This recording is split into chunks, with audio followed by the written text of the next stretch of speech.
Au menu de ce 19h30, réouverture des frontières aériennes, les autorités burkinabées dressent les conditions pour les voyageurs en direction du Burkina.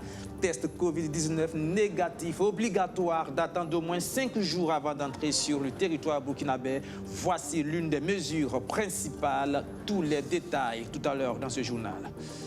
Dans l'actualité également de ce 28 juillet, premier bilan de l'ONU, 6 mois après l'opération de délivrance des cartes nationales d'identité. Un peu plus d'1 million de CNIB distribués. Les facteurs de l'insécurité et la crise sanitaire n'ont pas permis d'atteindre les objectifs de départ à ce stade du processus. Vous entendrez le directeur de l'ONU qui est revenu par ailleurs sur les suspicions de favoritisme au profit du camp présidentiel dont il fait l'objet. Et puis, présidentielle 2020, Sali Hassanou rejoint officiellement Kadri Désiré Ouedraogo et le mouvement Agir Ensemble. L'ancien maire de Bobo-Dioulasso et ex-cadre du CDP l'a annoncé au cours d'un meeting où il a apporté une réplique cinglante à ses détracteurs. Voilà pour le sommaire. Bonsoir et bienvenue à ce journal. À l'approche du 22 novembre prochain, toutes les institutions impliquées dans le processus électoral mettent les bouchées doubles. À l'Office national d'identification, on fait un premier bilan du mécanisme de délivrance des cartes nationales d'identité entamé depuis le 1er janvier, 6 mois après le début de l'opération. Un peu plus d'1 million de CNIB ont été distribués et un résultat bien en deçà des objectifs à atteindre à ce stade. Crise sécuritaire et sanitaire oblige à expliquer le directeur de l'ONU au cours d'une conférence de presse ce matin, Abdourazak Traoré. Année électorale au Burkina Faso, l'objectif de l'ONU a été bien affiché en janvier 2020. Produire 1 900 000 cartes nationales d'identité burkinabè au profit des populations. 7 mois après, où en est l'Office national d'identification?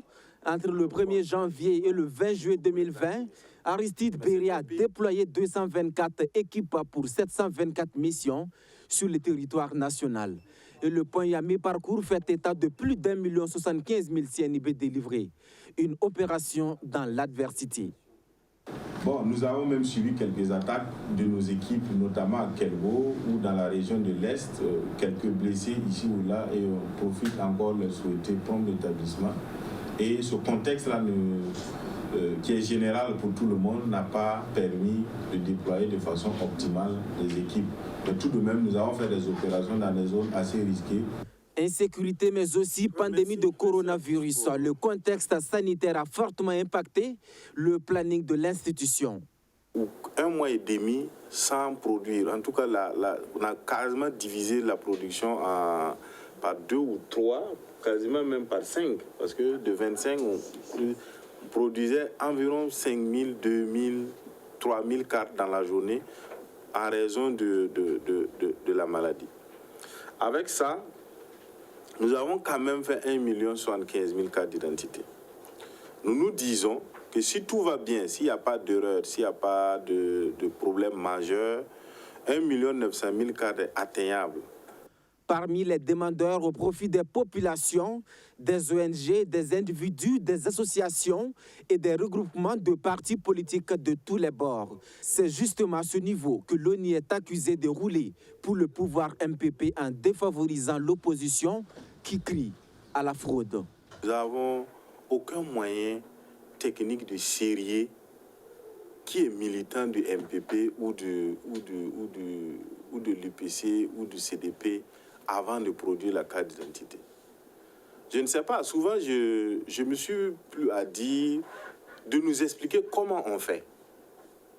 Comment quand vous partez enrôler des gens, comment dedans vous dites que bon, Madame Doussa est du CDP, donc tu attends, et Toé, lui, il est du MPP, donc tu passes avant. Le système est fait par l'eau. La machine de production de CNIB est soupçonnée également d'être grippée de virus de corruption et de népotisme. Des acteurs de la chaîne délivreraient des pièces d'identité en toute rapidité, moyennant une contrepartie financière. Le directeur de la production est là.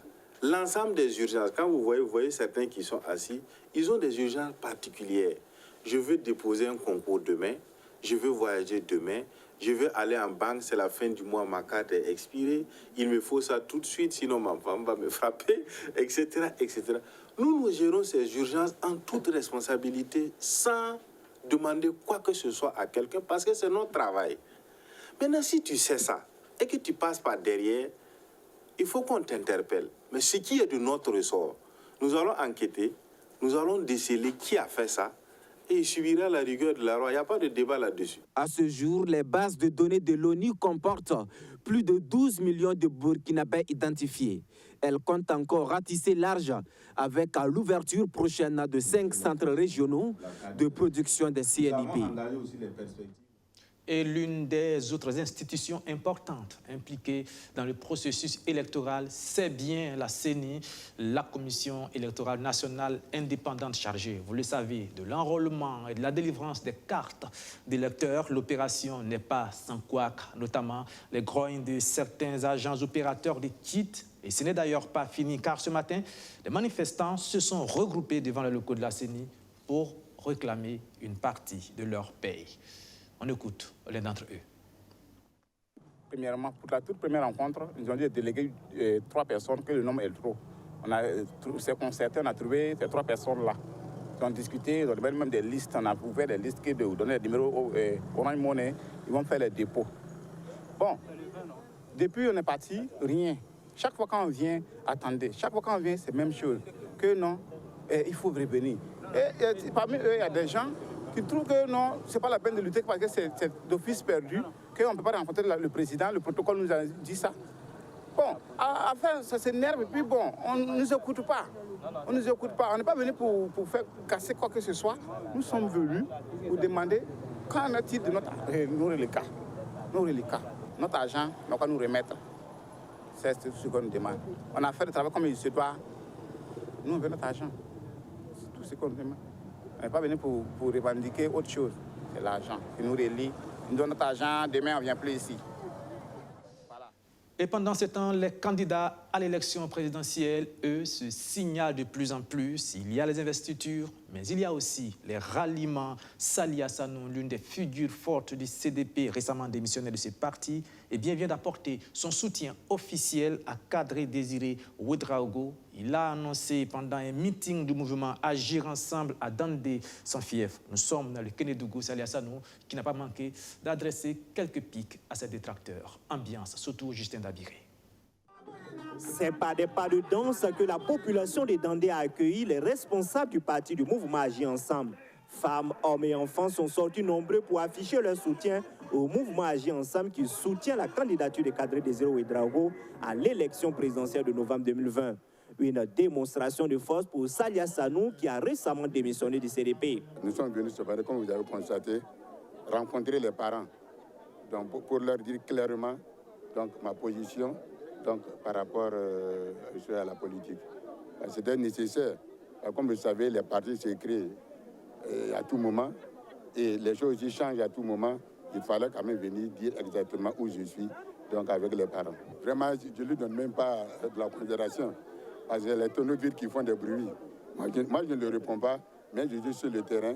S'il peut, bon, il n'a qu'à faire comme moi, je pense que c'est mieux. Il n'a qu'à aussi descendre à Kankalaba chez lui, pour aller faire la même chose. L'ex-maire de Bobo Dioulasso signe donc son grand retour dans l'arène politique burkinabé avec cette mobilisation de soutien à la candidature de Kadri Désiré Ouedraogo. Un pari réussi pour le comité d'organisation. Oui, nous sommes satisfaits de la mobilisation. Je crois que c'est de visu, ou même vous voyez, comme on a coutume de dire dans le terrain militaire, c'est le terrain qui dirige la manœuvre. Et nous ne sommes pas dans les grands commentaires, nous préférons être sur le terrain. Et comme on dit, rendez-vous le 22 novembre. C'est le résultat qui sera pour nous la meilleure démonstration de tout ce qui est en train de se passer. Donc, fin du bavardage inutile, allons sur le terrain pour que le travail puisse continuer.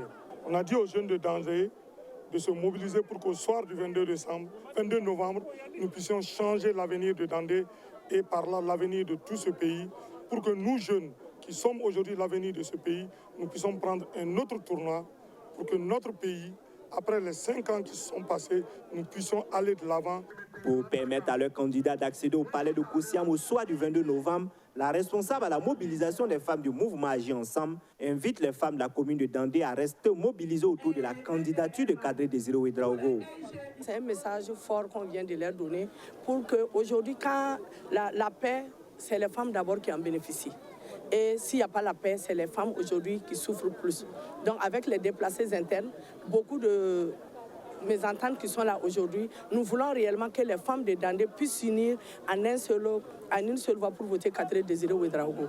Et aujourd'hui, les gens de Dandé sont contents, les femmes de Dandé sont très contentes parce que pourquoi ils ont vu Salia Sanou ici pour leur dire de voter Kadri Désiré Ouédraogo. Les populations de la commune de Dandé s'engagent, disent-elles, à apporter le soutien au mouvement Agir Ensemble et à Kadri Désiré Ouédraogo, candidat du parti à l'élection présidentielle du 22 novembre prochain. Toujours dans la course au fauteuil présidentiel, le candidat de la majorité, lui, peut compter sur les populations de l'arrondissement 4 pour se faire élire. C'est du moins ce qu'ont exprimé les chefs coutumiers de cette localité au cours d'un rassemblement en présence de plusieurs pontes du parti au pouvoir. Luc Pabelgem. Il a fallu cette assemblée générale de soutien à Rochma Christian Kaboré organisée par les chefs coutumiers de l'arrondissement 4 pour que cet arrondissement soit déclassé de la zone rouge par le MPP, le Mouvement du Peuple pour le Progrès. Les cadres du parti au pouvoir n'espéraient plus rien dans cet ancien arrondissement de Nongor-Masson, mais ont pu se convaincre du contraire avec cette forte mobilisation des chefs coutumiers pour, disent-ils, donner l'information juste sur le candidat idéal à la présidentielle prochaine.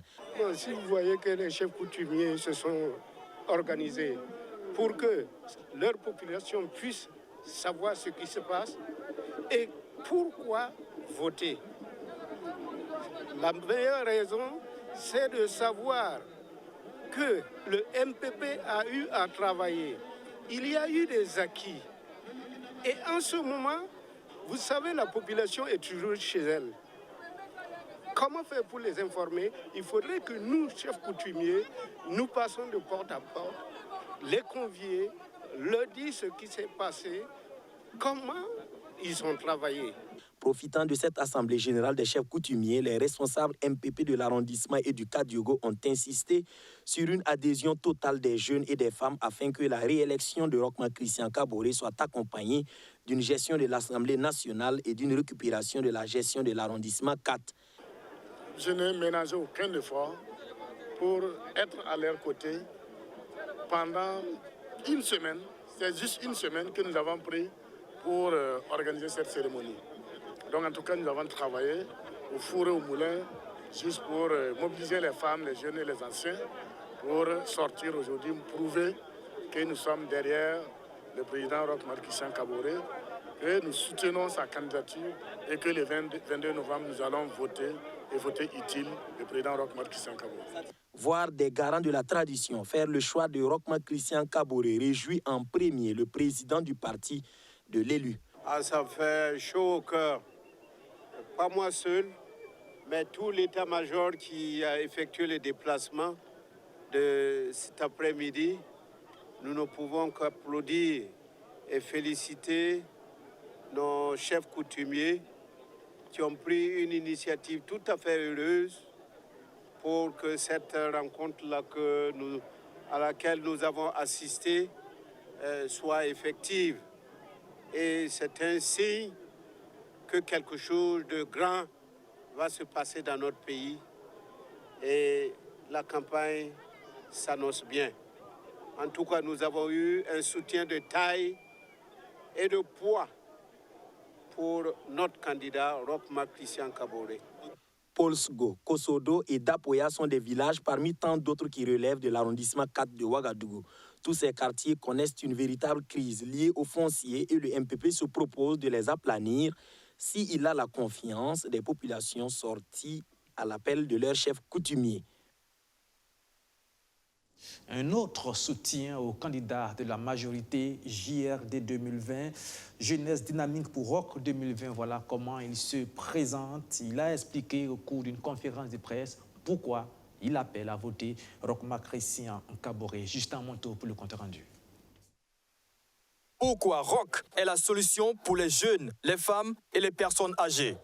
Face à la presse le lundi 27 juillet, Jeunesse dynamique pour Roch 2020 explique pourquoi Rochma Christian Kaboré est la solution pour le peuple burkinabé.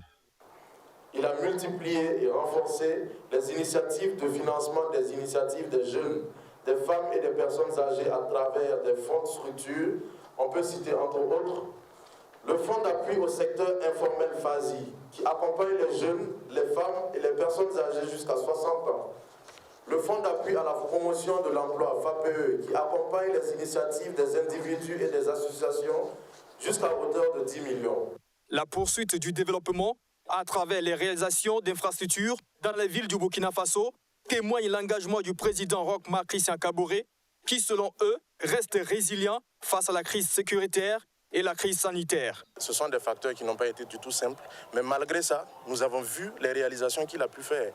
Nous avons vu, il y a les routes qui sont là, il y a les CSPS, il y a les fourrages, il y a vraiment beaucoup de choses qui ne sont pas d'un secret de tous, qui ont vu le jour grâce au président Roch Marc Christian Kaboré, vraiment engagé pour son peuple. Voilà, c'est au vu de tout ça que nous avons décidé de l'accompagner pour le nouveau quinquennat 2020-2025.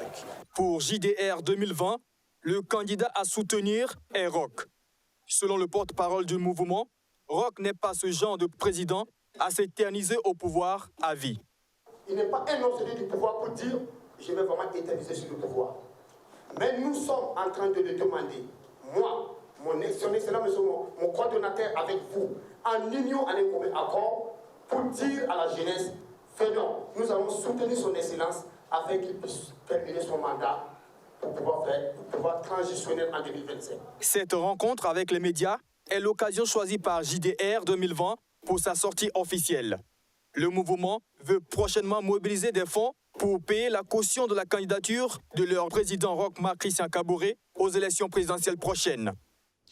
Dans l'actualité de ce mardi également, le Burkina Faso qui s'apprête à rouvrir ses frontières aériennes fermées depuis 4 mois, vous le savez, à cause de la Covid-19. La date de cette réouverture est fixée pour le 3 août prochain. Mais avant, les autorités burkinabées étaient face aux journalistes cet après-midi pour donner des précisions sur les mesures arrêtées, car il faut encadrer le processus. Voilà, je vous propose d'écouter maintenant Vincent Davulgo, le ministre des Transports.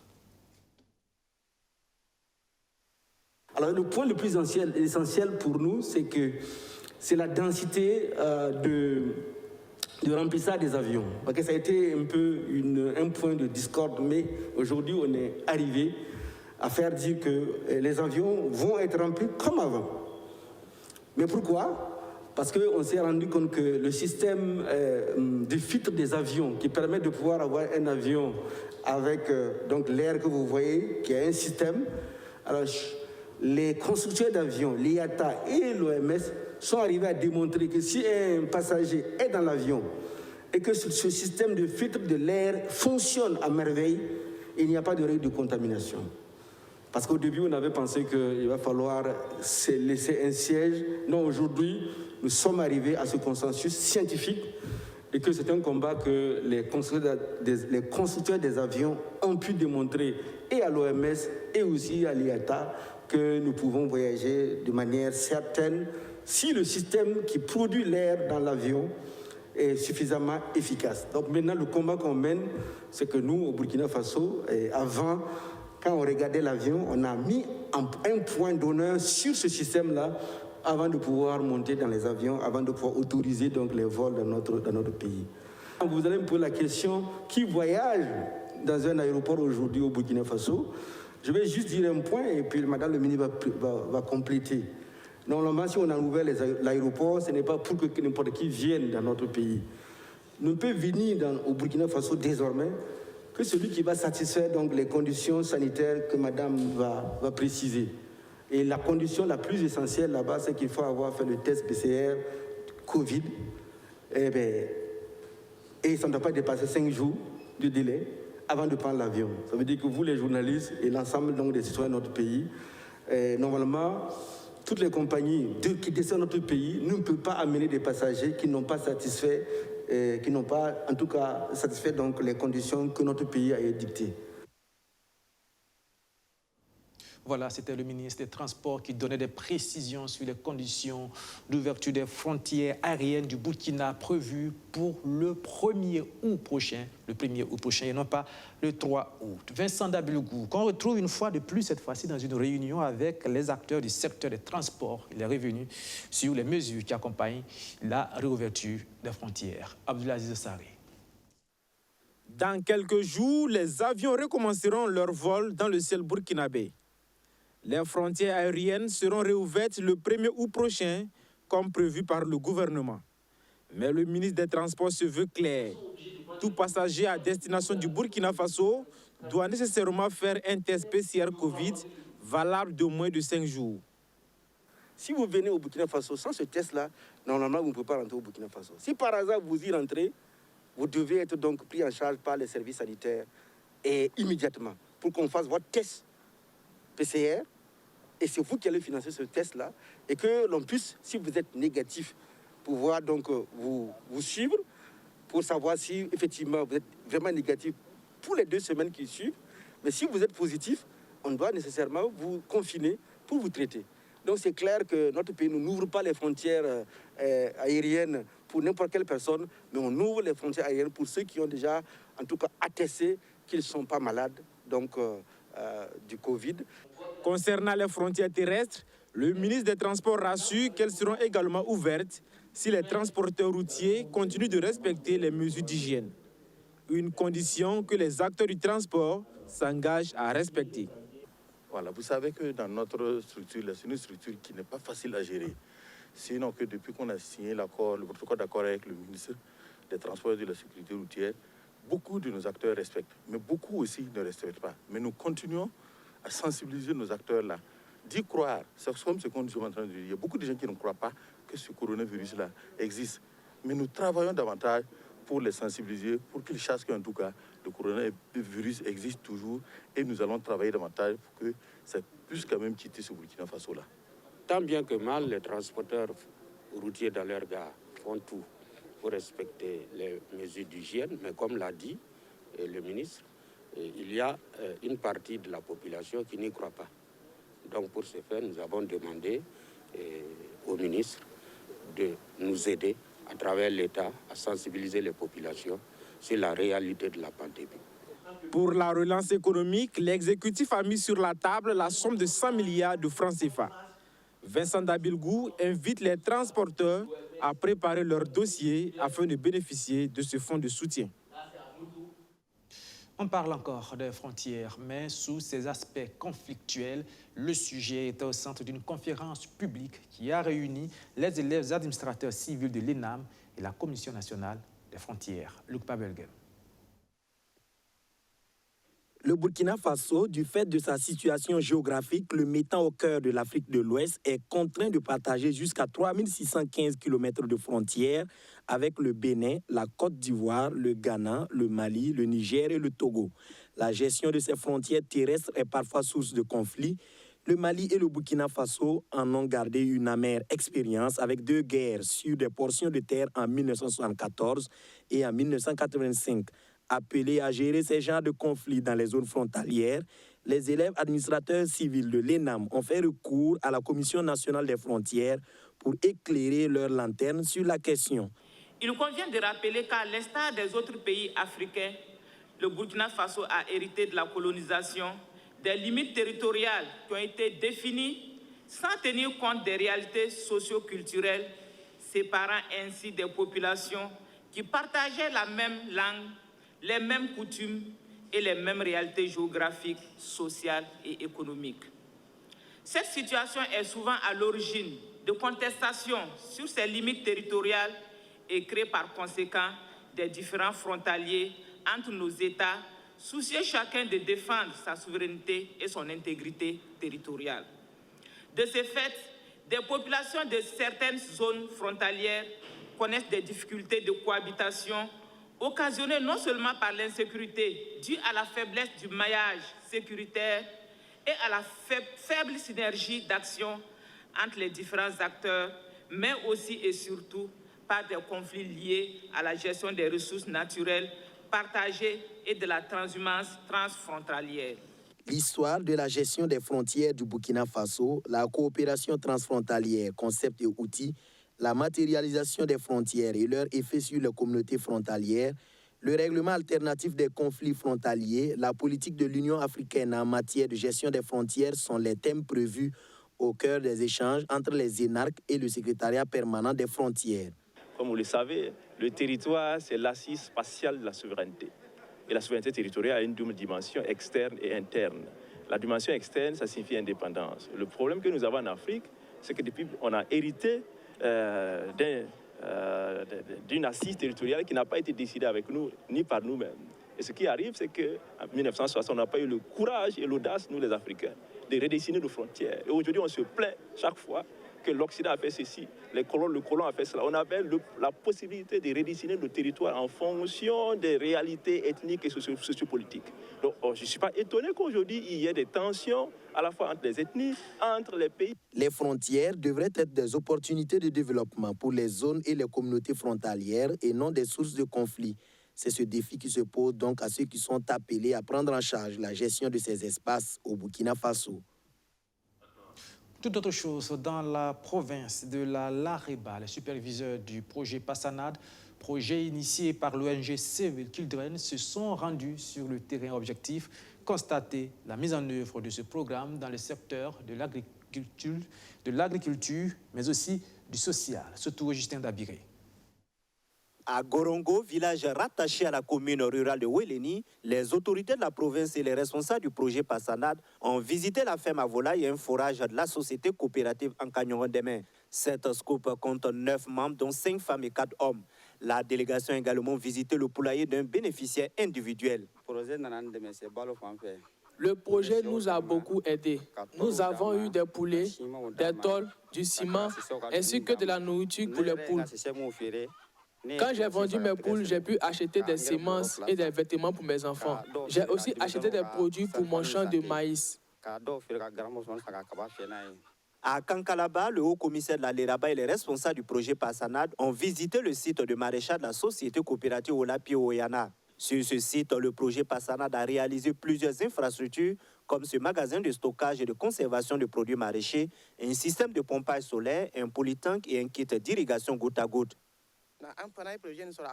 Les retombées du projet sont énormes pour nous. Nous avons reçu beaucoup de bienfaits avec le projet. Il nous aide à lutter contre la malnutrition de nos enfants. Nous sommes très heureux.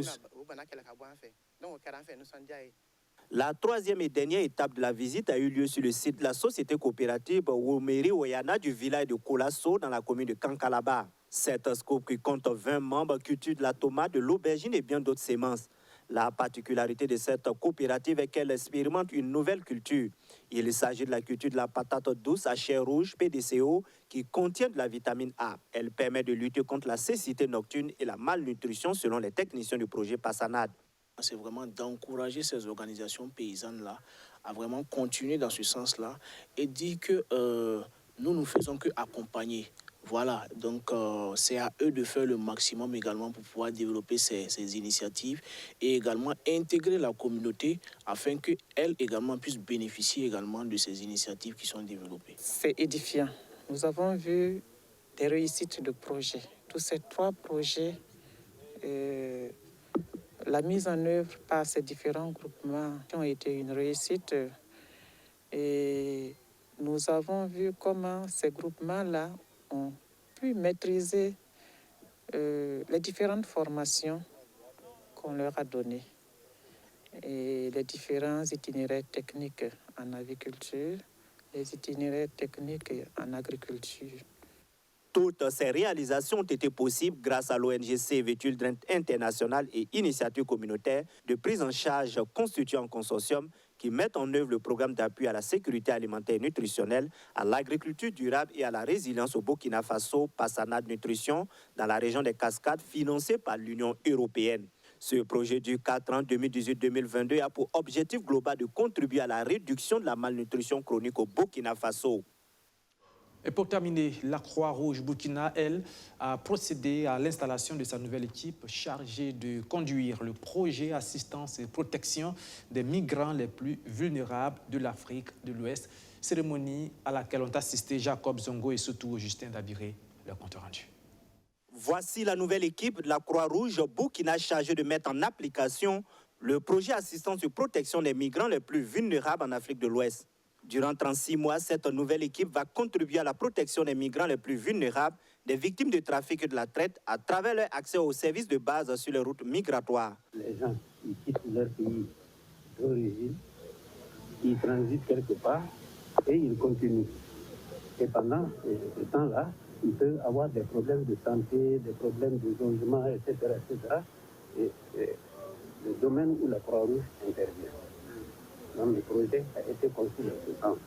Pour la mise en œuvre pratique de ce projet, plusieurs mécanismes d'intervention tenant compte des réalités que vivent les migrants ont été définis par le comité de mise en œuvre. Nous allons intervenir au travers d'une clinique mobile qui aura vocation d'être un CSTS ambulant, qui va se positionner aux endroits où on a le plus de chances de trouver des migrants. Et en cela, nous allons travailler en étroite collaboration avec la Direction régionale de la santé et le CHR pour les questions de référencement lorsqu'on aura besoin d'aller à l'échelon supérieur ou de consulter un spécialiste. Identifier les plus vulnérables avec les critères que nous allons définir ensemble, mais également lorsque nous allons être confrontés à certaines situations, un peu comme des situations de traite, de trafic, que nous puissions nous référer à l'action sociale dont c'est le mandat, et que nous puissions ensemble avec eux travailler pour adresser cette vulnérabilité.